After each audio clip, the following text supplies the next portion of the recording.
جوړ په خیر سهار مو نیکمرغه او د چای څښلو وخت دی. د ګاونډي ایران حالات لا نور کړکېچن سوي دي. دا کړکېچ پر افغانستان کم اثر لرلی سي او افغانستان ته یا په افغانستان کې موجود واکمن نظام ته څه کول پکار دي. کم اټکلونه موجود دي چې د ایران په تړاو باندې اوس په نړیوالو رسنیو کې کیږي او یا د نظر خاوندان ورباندې غږیږي.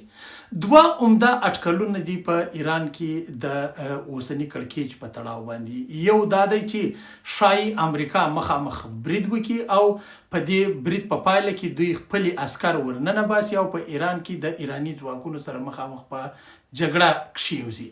دا احتمال وروسته له هغه زیات شو چې کله د قطر له امریکایي هوایي اډې نه د پوځیانو د وتلو شتون کم شو او دوی له هغې اډې نه تر ډېره حده پورې خپلې پښې سپکې کړې ځکه ایران پر هغه اډه باندې مخامخ برید کولی شي. نو یو احتمال دا دی او دوم احتمال دا دی چې شاید د امریکا متحده ایالات د ایران د اوسني نظام مخالفینو ته وسلې ورکړي، پیسې ورکړي، پر پښو یې ودري او ایران د خانه جنګۍ یا کورنۍ جګړې ښکار شي.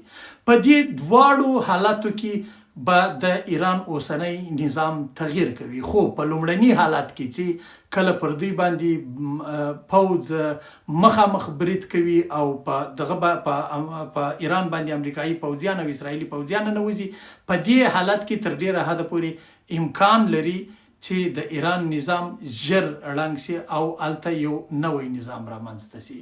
هغه نظام چې دوی د شاه کورنۍ تر شا ګڼي. او په دوم احتمال کې به بیا دا واټن یو څه اوږد وي، خو ایران به د شخړو او کورنۍ جګړې سره لاس او ګریوان وي. دا به ژر ثابته شي چې امریکا کم احتمال په پام کې نیولی دی، خو په دواړو احتمالاتو کې پر افغانستان باندې څه اثر کولی شي. موږ د ایران سره اوږده پوله لرو او پر دې اوږده پوله باندې موږ تر ډیره بریده پورې له ایران سره اوس تجارت هم کوو. د پاکستان سره د تجارت تر بندولو وروسته زموږ ډیره راکړه ورکړه له ایران سره شوې ده، یعنې د افغانستان راکړه ورکړه تر ډیره حده پورې له ایران سره ده او د سمندر خواته هم موږ د چابهار بندر استعمالوو.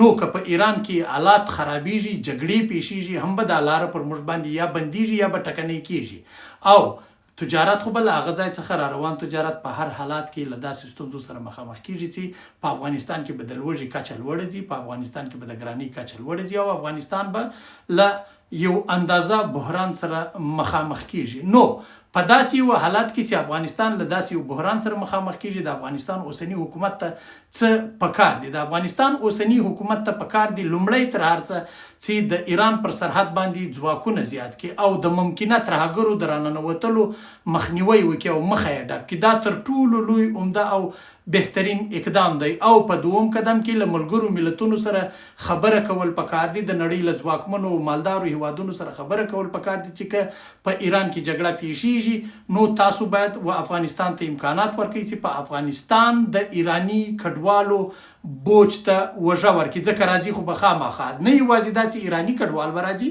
بلکې د افغانستان خپل کډوال به هم په لوی تعداد او په لوی شمیر کې راستنیږي. نو د افغانستان حکومت ته پکار دي چې د امریکا متحده ایالاتو ته پر خپلو چینلونو پر خپلو لارو باندې خبر ورکړي چې بحران تاسو جوړوي او اثر به پر افغانستان باندې ډیر زیات وي. نو د افغانستان سره د مرستو لړۍ پراخه کوي. یو دا دومه خبره ده. دریمو تر ټولو مهمه خبره دا ده چې د افغانستان اوسنی تجارتي نظام چې تر ډیره بریده پورې پر پاکستان باندې ولاړ دی، پکار دی پر ایران باندې ولاړ دی، پکار دی چې هغه موږ د نوري نړۍ وخواته وغځو او هغه څه چې د ایران څخه راځي هغه لارې پراخې کو د منځنۍ اسیا له هیوادونو څخه لکه تاجکستان او ترکمنستان او کرغزستان دا سیستانونه چې ازبکستان چې پر موږ باندې راڅرخېدلي دي، له دوی سره د تجارت لارې لا نورې پراخې کړو. ځکه په دغسې یو حالت کې چې ایران سره کې به شخړه پیښیږي، پاکستان شریر ګاونډی، پاکستان به پر افغانستان باندې فشار زیاتوي او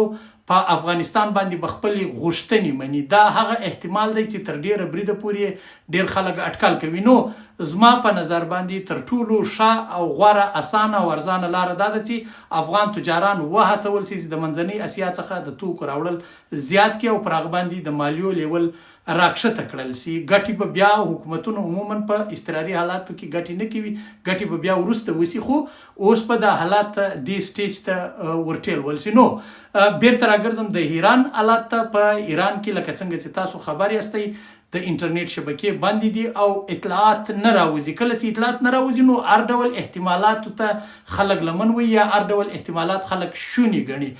ځکه یې شوني ګڼي چې ځینې خلک وایي په ایران کې 12,000 کسان په مظاهرو کې وژل شوي دي او ځینې خلک وایي چې یا د 2,400 کسان دي، ځینې خلک وایي چې یا تر دې هم لږ دي.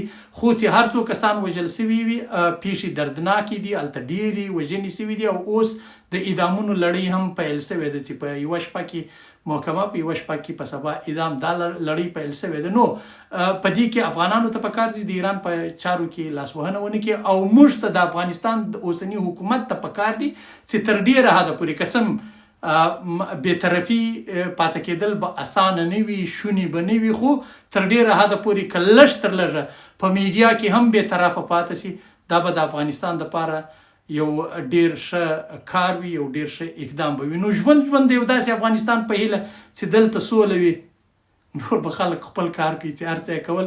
البته تاثیراتو د کمیدو دپاره باید هر افغان هڅه وکړي. خدای مو شاد باد او بریالي لره. میرویس افغان مو پر لویه لاس سپاري.